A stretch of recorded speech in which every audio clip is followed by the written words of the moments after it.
வணக்கம் தமிழா. ரயில்வே துறையில் தமிழர்கள் தடம் பதிப்போம். உங்களுடன் தமிழா ஐஏஎஸ் அகாடமி. இனி நம்ம பார்க்க போறது பாத்தீங்கன்னா ஆர்பிஎஃப் கான்ஸ்டபிள் தேர்வுக்கான முக்கிய வினாக்கள், மோஸ்ட் எக்ஸ்பெக்டட் கொஸ்டின் தான் பார்க்க போறோம். வீடியோ ஸ்கிப் பண்ணா பாருங்க, ஒவ்வொன்றும் மிக மிக முக்கியமான வினாக்களா பார்க்கப்படுகிறது. இப்ப பாருங்க, அரசுக்கு வழிகாட்டும் நெறிமுறை கொள்கைகள் பற்றிய சட்டப்பிரிவு. அரசுக்கு வழிகாட்டும் நெறிமுறை கொள்கைகள், இதை சுருக்கமா எப்படி சொல்லுவாங்க அப்படின்னா டிபிஎஸ்பி அப்படின்னு கூட சொல்லலாம். ஓகேங்களா? டிபிஎஸ்பி என்னது? Directive principles of state policy. Directive principles of state policy. ஓகேங்களா? இது எந்த நாட்டில இருந்து எடுக்கிறாங்க பாத்தீங்கன்னா அயர்லாந்து நாட்டில இருந்து எடுத்துதான் இந்திய அரசியலமைப்புல உருவாக்கியிருக்காங்க. Directive principles of state policy, அரசுக்கு வழிகாட்டும் நெறிமுறை கோட்பாடுகள். இது விதி பாத்தீங்கன்னா சட்டப்பிரிவு 36 முதல் 51 வரை இருக்கு. அதே சமயத்துல பகுதி பாத்தீங்கன்னா பகுதி 4 இடம்பெறக்கூடியது. பகுதி 4 இடம்பெறக்கூடியதா இந்த அரசுக்கு வழிகாட்டு நெறிமுறை கொள்கை. ஒரு மக்கள் நல அரசை நிறுவுவதுதான் இவங்களோட வேலை. இந்த அரசுக்கு நெறிமுறை கோட்பாடுகளை நீதிமன்றத்தால செயல்படுத்த அல்லது கட்டாயப்படுத்த முடியாது. இதனுடைய ஆர்டிகிள் 36 முதல் 51 வரை. அடுத்த கொஸ்டின் பாருங்க, இந்தியாவில் கரும்பு உற்பத்தியில் முதலிடம் வைக்கக்கூடிய மாநிலம் எதுன்னு கேட்கிறேன். அது மாதிரி கனிம வள உற்பத்தியில முதலிடம் வைக்கக்கூடியது பெரிய உற்பத்தியாளர் யாரு அப்படிலாம் கேட்பாங்க. அது மாதிரி விவசாய பொருள் உற்பத்தியும் கேட்கிறாங்க. இப்ப கரும்பு உற்பத்தியில முதலிடம் வைக்கக்கூடிய மாநிலம் எதுன்னு பாத்தீங்கன்னா உத்தரப்பிரதேசம். ஓகேங்களா? உத்தரப்பிரதேசம் கரும்பு உற்பத்தியில முதலிடம் வைக்கிறாங்க. அடுத்ததாக ஒரு திருவிழா பெயர் பாத்தீங்கன்னா ஹங்கார் திருவிழா அல்லது ஹங்கவுர் அல்லது கங்கார் திருவிழா எந்த மாநிலம் நடைபெறுகிறது அப்படின்னா ராஜஸ்தான் மற்றும் ஹரியானா. மொத்தம் இந்த திருவிழா எத்தனை நாட்கள் நடைபெறும் அப்படின்னு பாத்தீங்கன்னா மொத்தம் 18 நாட்கள் நடைபெறக்கூடிய கேட்கலாம். இந்த திருவிழா எத்தனை நாள் நடைபெறும் கூட கேட்கலாம். கங்கார் அல்லது கங்கோர் திருவிழா எத்தனை நாட்கள் நடைபெறும் அப்படின்னா 18 நாட்கள் நடைபெறும். எங்க? ராஜஸ்தான் நடைபெறுது, ஹரியானா நடைபெறுகிறது. அடுத்து நாதுல்லா கணவாய்.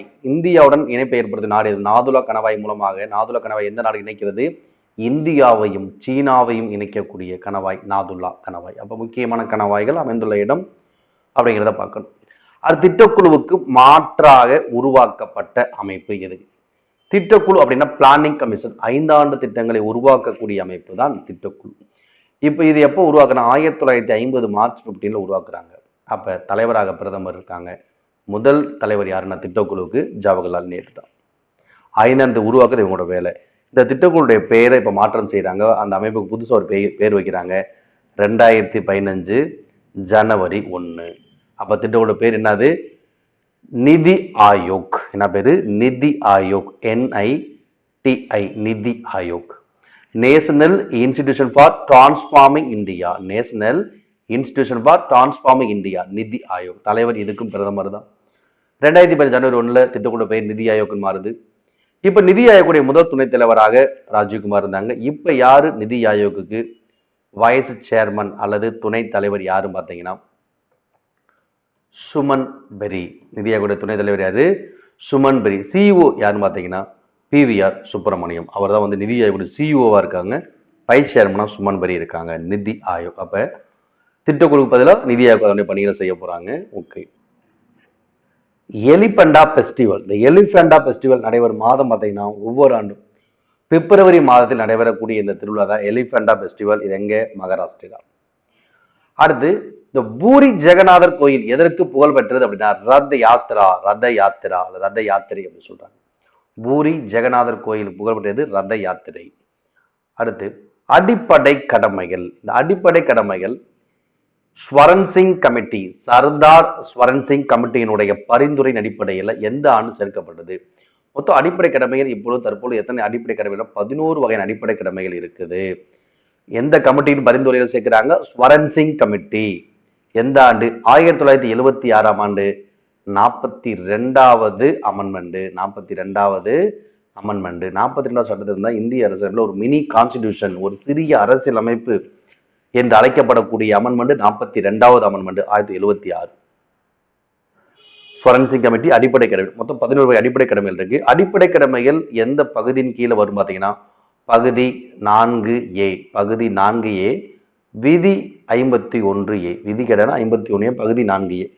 மொத்தம் 11 வகை அடிப்படை கடமைகள் இருக்குது. இதுல ஏயிலிருந்து K வரையும் இருக்கு. 51A இருந்து ஸ்மால் K வரையும் 11 வகை அடிப்படை 11 அடிப்படை எதை சேர்க்கிறாங்கன்னா 6 வயது முதல் 14 வயதுக்கு உட்பட்ட குழந்தைகளுக்கு கட்டாய இலவச கல்வி. அது 11 அடிப்படை கடமையா இருக்கு. அடிப்படை உரிமையிலும் அது இருக்கு. 21 ஏன் கீழே வருது. அது 1991ஆம் ஆண்டு இந்தியாவில் பொருளாதார சீர்திருத்தங்களின் போது இந்தியாவோட பிரதமராக இருந்தது யாருன்னு கேட்கிறாங்க. ஏன்னா 1991 தான் இந்திய பொருளாதார மிக மிக முக்கியமான ஆண்டு. அப்போ ஒரு புதிய பொருளாதார கொள்கை கொண்டு வராங்க. என்னது?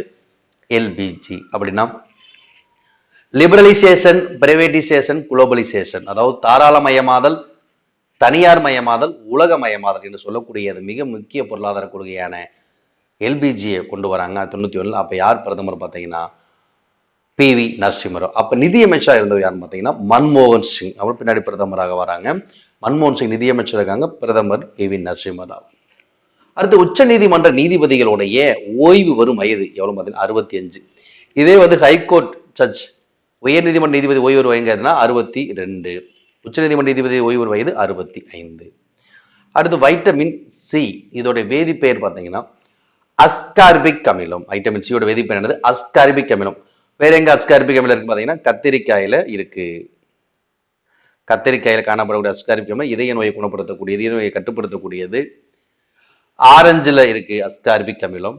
கத்திரிக்காய், ஆரஞ்சு போன்ற பழங்கள்ல காணப்படக்கூடியது. வைட்டமின் சியோட கெமிக்கல் அஸ்கார்பிக் அமிலம் தான். ஓகே. அடுத்து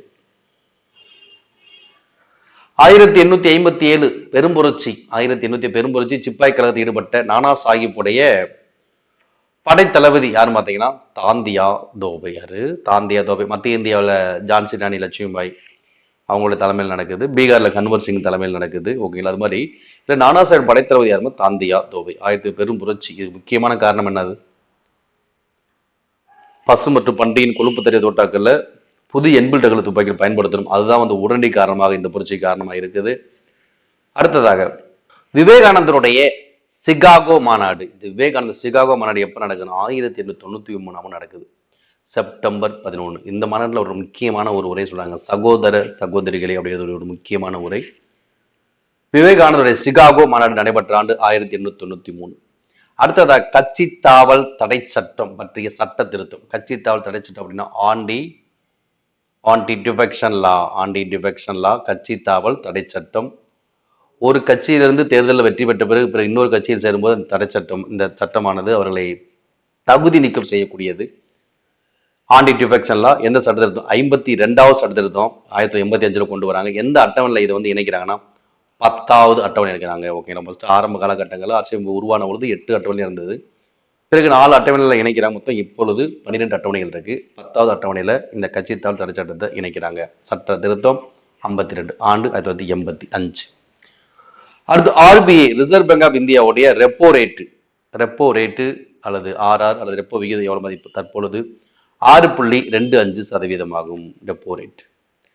அடுத்ததாக இந்திய உச்ச நீதிமன்றத்தினுடைய 51வது தலைமை நீதிபதியாக தற்பொழுது இருப்பவர் யாருன்னு பார்த்தீங்கன்னா சஞ்சீவ் கண்ணா. தற்போதைய தலைமை நீதிபதி இவர் தான். 51வது தலைமை நீதிபதி யாருன்னு பார்த்தீங்கன்னா சஞ்சீவ் கண்ணா. ஓகே. அது வெப்பநிலையினுடைய SI யூனிட், SI அலகு என்னது? கெல்வின் அல்லது கே. வெப்பநிலை அளப்பது நிறைய அளவீட்டு முறைகள் இருக்கு. எடுத்துக்காட்டாக டிகிரி செல்சியஸ், டிகிரி ஃபாரன்ஹீட் இதெல்லாம் இருக்கு. இருந்தாலும் வெப்பநிலை SI அலகு என்னது? கெல்வின். ஆனால் கெல்வின் பக்கத்தில் முன்னாடி டிகிரி போடக்கூடாது. ஆனால் செல்சியஸ் ஃபாரன்ஹீட் அளவீட்டுக்கு முன்னாடி டிகிரிங்கிற குறி போடணும். அடுத்து சீக்கிய மதத்தினுடைய 3வது சீக்கிய குரு யாருன்னு பார்த்தீங்கன்னா குரு அமர்தாஸ். யாரு? குரு அமர்தாஸ். வேதகால நாகரிக மக்களுடைய மிக முக்கியமான தொழில்களாக இருப்பது எது பார்த்தீங்கன்னா விவசாயமும் அதனுடைய இருக்கக்கூடிய கால்நடை வளர்ப்பு. விவசாயம் மற்றும் கால்நடை வளர்ப்பு தான் வேதகால நாகரிக மக்களுடைய முக்கியமான தொழில்களாக பார்க்கப்படுகிறது. அடுத்ததாக ரிகம்பதா. இந்த ரிகம்பதா நடந்துடன் தொடர்புடைய மாநிலம் எது அப்படின்னா அருணாச்சல பிரதேசம். ஓகேங்களா? அப்ப ரிகம்பதா அப்படிங்கிற நடனம் எந்த மாநிலத்தோடு தொடர்புடையது? அருணாச்சல பிரதேசம். ரிகம்பதா நடனம் எந்த மாநிலம்? அருணாச்சல பிரதேசம். அடுத்து கபாடி. இந்த கபாடி விளையாட்டு விளையாட எவ்வளவு வீரர்கள் தேவை அப்படின்னா மொத்தம் வீரோட எண்ணிக்கை 7 பேர். அடுத்து ஆக்டோபஸ். இந்த ஆக்டோபஸ் ரத்தத்துடைய நிறம் என்ன பார்த்தீங்கன்னா நீலம். ஆக்டோபஸ் ரத்த நிறம் என்னது? நீலம். ஒளி விலகல் எண் அதிகம் உள்ள நிறம் எதுன்னு கேட்கிறாங்க. இந்த ஒளி விலகல் எண் அதிகம் உள்ள நிறம் எதுன்னு பார்த்தீங்கன்னா ஊதா. ஒளி எண் குறைவா இருக்கிறது ரெட், சிவப்பு. ஒளி விலகல் எண் அப்படின்னா என்னன்னு பார்த்தீங்கன்னா ஒளிவிலகல் எண்ணை எந்த குறியில் குறிக்கிறாங்க? மியூ. காற்றில் லைட்டோட திசைவேகத்துக்கும் ஊடகத்தில் லைட்டோட திசைவேகத்துக்கும் இடையே உள்ள தகவல் தான் ஒளிவிலகல் எண். அது ஒரு மாறாத எண். அப்ப சி என்பது காற்றில் லைட்டோட திசைவேகம், வி என்பது ஊடகத்தில் லைட்டோட திசைவேகம், இது மியூ என்பது ஒளி விலகல் எண். அப்ப ஒளி எண் is equal C by V. ஓகேங்களா? ஒளி விலகல் விதியை சொன்னது ஸ்னெல் விதி. ஓகேங்களா? ஸ்னெல் விதி என்ன சொல்றாரு அப்படின்னா, படுகோணத்தின் சைன் மதிப்பிற்கும் விலகு கோணத்தின் சைன் மதிப்பிற்கும் இடையுள்ள தகவல் ஒரு மாறிலி. அதான் என்னது? ஸ்னெல் விதி. ஓகேங்களா? ஸ்னெல் விதி என்னது? படுகோணத்தின் சைன் மதிப்பிற்கும் விலகு கோணத்தின் சைன் மதிப்பிற்கு இடையே உள்ள தகவல் ஒரு மாறிலி. அதுதான் ஸ்னெல் விதி. ஓகேங்களா? காற்றில் லைட்டோட திசைவேகம், ஊடகத்தில் திசைவேக தகவல் ஒளி விலகல் எண். ஓகேங்களா? இந்த ஐ என்பது படுகோணம், ஆர் என்பது விலகு கோணம். ஓகேங்களா?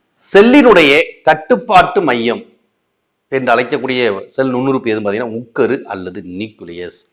செல்லினுடைய ஒருங்கிணைப்பு மையமாக, கட்டுப்பாட்டு மையமாக, செல்லுடைய மூளையாக செயல்படக்கூடியதுன்னா உட்கரு அல்லது நியூக்ளியஸ். இது செல்லுக்கு தேவையான ஆற்றலை வழங்கக்கூடிய மைட்டோகாண்ட்ரியா. செல்லுக்கு தேவையான புரதத்தை உற்பத்தி செய்வது கேட்டா ரிபோசோம்கள். செல்லின் தற்கொலை பைகள் லைசோசோம்கள். அப்ப இந்த மாதிரி செல் நுண்ணுறுப்புகள் அவருடைய பணிகள் நல்லா பார்த்துக்கணும். அடுத்து அமீபாவில் நடைபெறக்கூடிய இனப்பெருக்க முறைக்கு என்ன பேருன்னா பிளத்தல் முறை தான். அது என்ன பிளவு பார்த்தீங்கன்னா பைனரி பிளவு. என்ன பிளவு? பைனரி பிளவு. பொதுவாக பிளத்தல் இனப்பெருக்கம் கூட கேட்கலாம். அடுத்து ரத்தத்தினுடைய பிஹெச் வேல்யூ எவ்வளவு பார்த்தீங்கன்னா 7.4. பிஹெச் என்பது பொட்டன்சியம் ஆஃப் ஹைட்ரஜன், அமிலகார செறிவு, அமிலகார சமநிலை. ஓகேங்களா? இந்த ரத்த பிஹெச் மதிப்பு 7.4. ஒரு கரைசல் அமிலமா அல்லது காரமா கண்டுபிடிக்கக்கூடியது. அந்த பிஹெச் அளவீட்டில் 0 முதல் 14 வரை அளவீடு குறிக்கப்பட்டிருக்கும். 7 என்பது நியூட்ரல் கரைசல், நடுநிலை கரைசல். 7 விட குறைவாக இருந்தால் அமிலம், பிஹெச் மதிப்பு 7 விட அதிகமாக இருந்தால் காரம். இந்த பிஹெச் அளவீட்டை யார் ஃபர்ஸ்ட் அறிமுகப்படுத்துறாங்கன்னா எஸ்பிஎல் சாரன்சன். எஸ்பிஎல் சாரன்சன் தான் அறிமுகப்படுத்துறாரு. அடுத்து பாராளுமன்ற கூட்டம், ஜாயிண்ட் சிட்டிங் ஆஃப் பார்லிமெண்ட். இது ஆர்டிகல் பார்த்தீங்கன்னா 108. ஆர்டிகல் 108 பாராளுமன்ற கூட்டம் பற்றிய சட்டப்பிரிவு 108. இந்த ஜாயிண்ட் சிட்டிங் ஆஃப் பார்லிமெண்ட், இந்த கூட்ட தலைமை தாங்குவோர் யாருன்னு பார்த்தீங்கன்னா லோக்சபாவுடைய சபாநாயகர். அந்த கூட்டத்தை கூட்டுவோர் யாருன்னு கேட்டாங்கன்னா குடியரசுத் தலைவர் தான் ஜாயிண்ட் சிட்டிங் ஆஃப் பார்லிமெண்ட் கூட்டத்தை கூட்டுறாரு. ஆனா தலைமை வகிக்கிறது யாரு? லோக்சபா சபாநாயகர். அடுத்து ஒரு மாநிலத்துடைய ஆளுநர் ஒன்றுக்கு மேற்பட்ட மாநிலங்களில் மாநில ஆளுநராக பணிபுரியலாம் அப்படின்னு சொல்லக்கூடிய சட்டத்திருத்தம் பார்த்தீங்கன்னா 7வது சட்ட திருத்தம் 7th அமெண்ட்மெண்ட் 1956. பார்த்தீங்கன்னா ஒரு மாநில ஆளுநர் ஒரு மாநிலத்தில் நிரந்தர கவர்னராகவும் அடுத்த ஒரு மாநிலத்தில் பொறுப்பு கவர்னராகவும் பதவி வகிக்கலாம். பற்றிய சட்ட திருத்தம் 7வது சட்ட திருத்தம். அடுத்து இடபிள்யூஎஸ். இந்த இடபிள்யூஎஸ் இடஒதுக்கீடு என்பது உயர் வகுப்பு ஏழைகள், அதாவது எக்கனாமிக்கலி வீக்கர் செக்ஷன், அது இடபிள்யூஎஸ் இடஒதுக்கீடு. உயர் வகுப்பு ஏழைகளுக்கு 10% இடஒதுக்கீடு வழங்கிய சட்ட திருத்தம் எது பார்த்தீங்கன்னா 103வது சட்ட திருத்தம். ஓகேங்களா? அடுத்து தெகிரி டேம். இந்த தெகிரி டேம் அமைந்துள்ள மாநிலம் எது? உத்தரகாண்ட். எந்த ஆறு கேட்டா பாகீரதி ஆறு. எந்த ஆறு? பாகீரதி ஆறு. தெகிரி டேம் உத்தரகாண்ட் மாநிலம். அடுத்து ப்ளூ அம்பரலா. இந்த புத்தகங்கள் ஆசிரியர் நல்லா பார்த்துக்கணும், ரொம்ப ரொம்ப முக்கியமானது. ப்ளூ அம்பரலா என்ற புத்தகத்தின் ஆசிரியர்னா ரஸ்கின் ஃபாண்ட். அடுத்ததாக எல்பிஜி எரிவாயுவில் உள்ள வாயுக்கள் புரோபேன் மற்றும் பீட்டன் கலவை தான் எல்பிஜி. எல்பிஜி என்பது திரவமாக்கப்பட்ட பெட்ரோலிய வாயு, லிக்விஃபைட் ஆஃப் பெட்ரோலியம் கேஸ். அடுத்து முதல் வட்டமேஜை மாநாடு நடைபெற்ற ஆண்டு எப்போ? 1930. எங்க நடைபெற்றது? லண்டன். ஓகேங்களா? காங்கிரஸ் கலந்து கொண்டது 2வது வட்டமேஜை மாநாட்டிலும் மட்டும்தான். முதல் வட்டமேஜை மாநாட்டிலும் 3வது வட்டமேஜை மாநாட்டிலும் கலந்து கொள்ளல. 3 வட்டமேஜை மாநாடு கலந்து கொண்டவர் டாக்டர் BR அம்பேத்கர் அவர்கள். அப்போ முதல் வட்டமேஜை மாநாடு 2, 3 இந்த வட்டமேஜை மாநாடுகள் 3மே லண்டன் நடக்குது. அது 31, 32. ஓகேங்களா? இதில் நிறைய முடிவுகள்லாம் மேற்கொள்ளப்படுகிறது, பார்க்கலாம். அடுத்து அனைவருக்கும் கட்டாய இலவச கல்வி, RTE, right to free and compulsory education. RTE சட்டம் எப்போ கொண்டு வராங்க? 2009. எப்ப இந்த சட்டம் நடைமுறை ஆகுதுன்னு கேட்டாங்கன்னா 2010 ஏப்ரல் 1. எப்ப நடைமுறை ஆகுது RTE சட்டம்? 6 முதல் 14 வயதுக்கு உட்பட்ட குழந்தைகளுக்கு கட்டாய இலவச கல்வி. இந்த சட்டம் 2009 சட்டமா உருவாகுது. நடைமுறையானது 2010 ஏப்ரல் 1. சரி, இதுக்கான அமெண்ட்மெண்ட் சட்ட திருத்தம் எப்ப போட்டாங்க பார்த்தீங்கன்னா 2002 86வது அமெண்ட்மெண்ட். 2002 86வது அமெண்ட்மெண்ட். இது சட்ட திருத்தம். சட்டம் 2009, சட்ட நடைமுறை 2010 ஏப்ரல் 1. அடுத்து சத்தியோதக் சமாஜம், உண்மையை தேடுவோர் சங்கம் என்று வழங்கப்படக்கூடிய அழைக்கப்படக்கூடிய சத்திய சோதக் சமாஜம் உருவாக்கப்பட்ட ஆண்டு 1873. எங்க? மும்பை. யாரு? ஜோதி பாபுலே உருவாக்குறாரு. அலிகார் அறிவியல் கழகம், அலிகார் கல்லூரி, அலிகார் பல்கலைக்கழகம், அதுபோல கொஸ்டின் கேட்டு அதை உருவாக்கியது யாருன்னு கேட்டீங்கன்னா சர் சையது அகமது கான். சர் சையது அகமது, அலிகார் இயக்கத்தை தொடங்கியவர் சர் சையது அகமது கான். அடுத்து மின்னோட்டத்தினுடைய எஸ்ஐ அலகு என்ன பார்த்தீங்கன்னா ஆம்பியர். மின்னோட்டம் அப்படின்னது ஐ என்ற குறியீட்டால் வழங்கப்படக்கூடியது. அப்ப மின்னோட்டம் என்பது என்னன்னா ஒரு கடத்தின் வழியாக பாயக்கூடிய மின்னூட்டத்தின் அளவு. மின்னூட்டம் தான் கியூ. ஒரு கடத்தில் பாயக்கூடிய மின்னூட்டத்தின் அளவு தான் மின்னோட்டம். மின்னோட்டம் என்பது கரண்ட், மின்னூட்டம் என்பது சார்ஜ். ஓகேங்களா? மின்னோட்டத்தின் எஸ்ஐ ஆம்பியர், மின்னூட்டத்தின் எஸ்ஐ கூலும். 71வது சட்டத்தின் மூலமாக 8வது அட்டவணையில் 71வது சட்டத்திட்டத்தின் மூலமாக 8வது அட்டவணை சேர்க்கப்பட்ட மொழி எது பார்த்தீங்கன்னா கொங்கணி, மணிப்புரி, நேபாளி. அதாவது தொடக்கத்துல மொத்தமே 14 மொழிகள் தான் அங்கீகரிக்கப்பட்ட மொழிகள். 14 மொழிகள் தான் அங்கீகரிக்கப்பட்ட மொழிகள். அடுத்து 15வதா ஒரு மொழியை ஆட் பண்றாங்க. என்ன மொழி? சிந்தி. அடுத்து 16, 17, 18 முறையே கொங்கணி, மணிப்புரி, நேபாளி.